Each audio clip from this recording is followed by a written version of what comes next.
أعوذ بالله من الشيطان الرجيم بسم الله الرحمن الرحيم رب اشرح لي صدري ويسر لي أمري واحلل عقدة من لساني يفقهوا قولي واجعل لي وزيرا من أهلي اللهم فقهنا في الدين اللهم أرنا الحق حقا وارزقنا اتباعه وأرنا الباطل باطلا وارزقنا اجتنابه آمين يا رب العالمين. السلام عليكم ورحمة الله وبركاته. وعلیکم السلام۔ آیت نمبر آپ لوگوں کو کل والے مسائل سمجھ آ گئے تھے؟ کسی کے کوئی سوال ہے؟ گروپ میں میسج کر دیں پلیز، کلاس اسٹارٹ ہو گئی ہے۔ اچھا، کل ہم لوگوں نے جی طلاق کے سمرین السلام مسائل۔ علیکم۔ وعلیکم السلام شازیہ۔ جی مجھے سوال تھے دو تین پوچھنے، کل میں پوچھ نہیں سکی کلاس کے دوران۔ مجھے یہ پوچھنا تھا کہ عدت کے حوالے سے بتائیے گا کہ اگر عورت کسی اور کے گھر جا کے عدت پوری کرتی ہے اپنی، تو جیسے بہن بیٹی کے گھر یا بیٹے کسی کے گھر چلی گئی، تو اس معاملے میں کیا رعایت ہے یا ہاں، عدت عورت کو اپنے گھر میں ہی پوری کرنی چاہیے، اس بارے میں بتائیے گا۔ اور دوسرا سوال میرا یہ تھا کہ حلالہ کے لیے کیا دوسرے مرد جن سے حلالہ کیا جاتا ہے وہ آپ کا مطلب ان کے ساتھ کیا کہتے ہیں وہ رقابت کا یا اس کا کیا کہتے ہیں مطلب انٹر کورس اور اس ٹائپ کا ریلیشن شپ ہونا ضروری ہے، اس کے بعد وہ ڈیورس دیتے ہیں یا ہاتھ چھوئے بغیر آپ کو وہ ڈیورس دے سکتے ہیں یا دے دیتے ہیں، دے دیں تو پھر آپ حلال ہو جاتی ہیں اسی مرد کے لیے، کچھ اس ٹائپ کا ہے۔ یہ دو سوال تھے میرے۔ پہلا سوال آپ کا کہ عدت جو ہے وہ عورت اپنے گھر کے علاوہ مطلب شوہر کے گھر کے علاوہ بھی کہیں اور گزار سکتی ہے، تو اگر مطلب پسندیدہ یہ ہے کہ وہ شوہر کے گھر میں ہی گزارے۔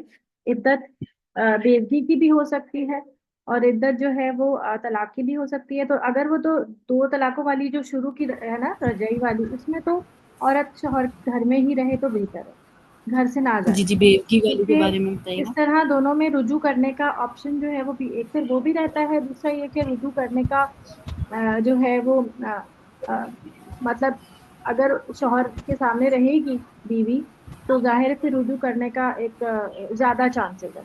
دوسری بات، اگر طلاق تین بائنا والی طلاق ہو گئی ہے تو پھر تو وہ عورت شوہر کے گھر میں نہیں رہے گی نا، پھر تو وہ اپنے محرم جو بھی گھر میں جس کا بھی جو بھی گھر ہے اس کا وہ وہاں آ جائے گی، جو بھی اس کے مطلب میکا ہے جو بھی۔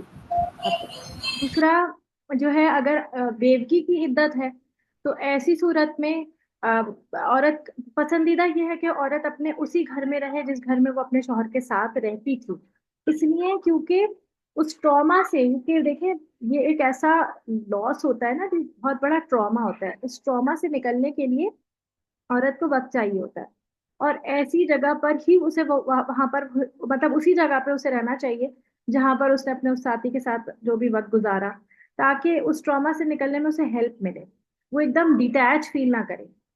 اور وہ زیادہ مطلب وہ زیادہ مشکل ہو جاتا ہے نا کہ آپ کسی اور جگہ پہ جا کے رہیں، پھر آپ گھر بھی بدل گیا، شوہر بھی چھن گیا، اب زیادہ مشکل ہوگا اس صدمے سے نکلنے کے لیے۔ تو اس لیے پسندیدہ ہمیں شریعت یہ حکم دیتی ہے کہ شوہر کے گھر میں ہی جو جس گھر میں وہ رہتی تھی اسی گھر میں وہ عدت گزارے۔ لیکن اگر پرابلم ہے، جیسے فرض کریں اگر وہ دو میاں بیوی تھے اور بچے ہیں یا بچے چھوٹے ہیں اور وہ اکیلی نہیں رہ سکتی اور اس کے ساتھ کوئی رہنے والا بھی نہیں، ایسا بھی پاسبل ہو سکتا ہے کہ ماں جو ہے وہ مطلب اپنی جو ماں ہے مطلب لڑکی کی جو ماں ہے وہ نہیں رہ سکتی اس کے ساتھ، یا یہ کہ وہ کسی بھی کنڈیشن کی وجہ سے شہر دور ہے یا اور کوئی ریزن، تو پھر اسے اپنے ماں باپ کے گھر چلے جانا چاہیے اگر اگر تو پاسبل نہیں ہے، لیکن پسندیدہ ہی ہے، ٹھیک ہے۔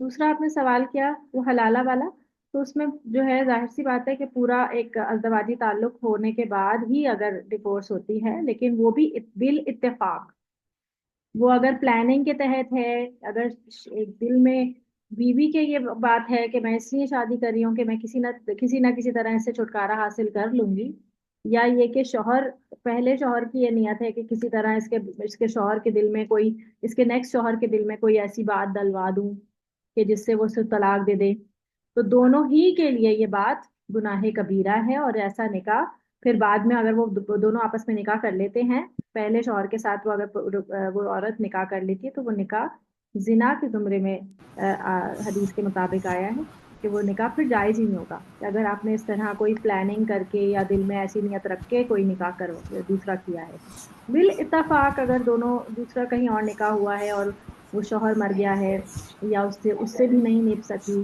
تو پھر اگر یہ دونوں آپس میں رجوع کرنا چاہیں تو کر سکتے، ٹھیک ہے۔ اچھا یہ اچھا، اس حیض میں کی ایک اور حالت میں بات جو ڈیورس ہے نہیں ہوتی؟ ان سارے معاملات میں ہمیں سمجھ آتی ہے، وہ یہ ہے کہ جو گھر کے لوگ ہوتے ہیں، نندے، دیور، جیٹھانیاں، ساسیں، اور جو لڑکی کے گھر والے ہوتے ہیں، ان لوگوں کا بھی ایک رول ہوتا ہے جب اس طرح کے طلاق کے معاملات ہو رہے ہوتے ہیں، جب باہمی کشیدگی پیدا ہو رہی ہوتی ہے، تو ان لوگوں کا بھی ایک بہت بڑا رول ہوتا ہے ہمارے معاشرے میں، جس کو یہاں ڈیفائن نہیں کیا گیا، لیکن ہاں ولی کے زمرے میں بس کہہ دیا گیا کہ اگر آپس میں میاں بیوی جو ہے وہ صلح کرنے کو تیار ہیں تو تم بیچ میں مت پڑو، مطلب بیچ میں آڑے مت آؤ، اپنی انا کو نہیں دیکھا۔ تو ان لوگوں کا کیا جو ان میں درمیان میں میاں بیوی کے درمیان میں فساد ڈالنے کا یا جدائی ڈالنے کا سبب بن جاتے ہیں؟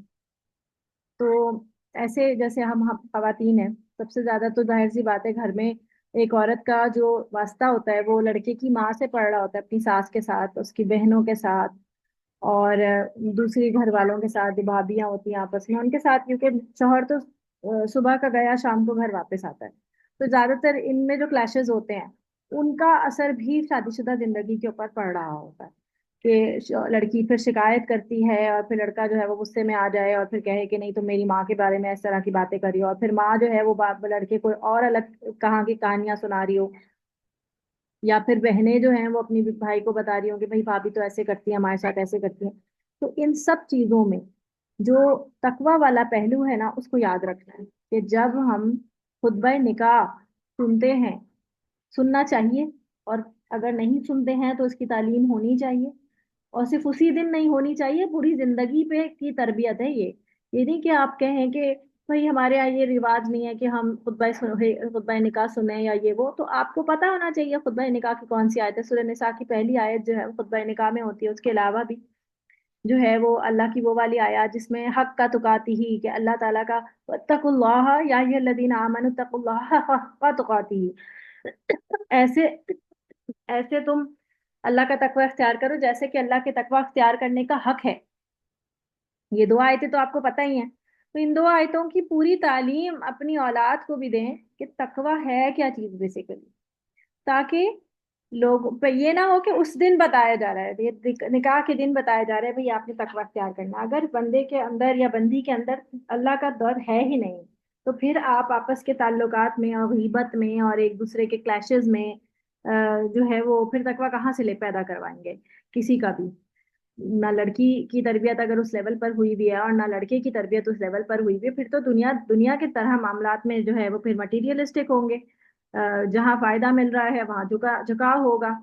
تو اس کے لیے ضروری ہے کہ شروع سے ہی اس بات کی تربیت ہو کہ اللہ سے ڈر کے معاملہ کیا جائے، حقوق و فرائض میں ہمیشہ اللہ سے ڈرنا چاہیے، کہ ہم جو کام کر رہے ہیں اس کے لیے ہمیں اللہ کو جواب دینا ہے، اور ہمارے اوپر جو حقوق ہیں تو ہم فوراً ہم بیسیکلی انسان کے اندر وہی حالت ہے نا کہ ہم اپنے حق کا مطالبہ تو فوراً کرتے ہیں، اور ہمیں اپنے حقوق کا تو بہت پتہ چلتا ہے، بہت پتہ چل جاتا ہے، یہ تعلیم تو ہم پسند سے لے لیتے ہیں، لیکن فرائض کی تعلیم یہ ہم لینا زیادہ پسند نہیں کرتے، کہ ہم اپنی ذمہ داریوں کے بارے میں بھی پتا ہو کہ بھائی آپ ایک شادی شدہ زندگی میں اگر آپ بننے جا رہے ہیں تو آپ کے کیا کیا رسپانسبلٹیز ہیں، ایک عورت کی کیا رسپانسبلٹی ہوگی اور ایک مرد کی کیا رسپانسبلٹی ہوگی۔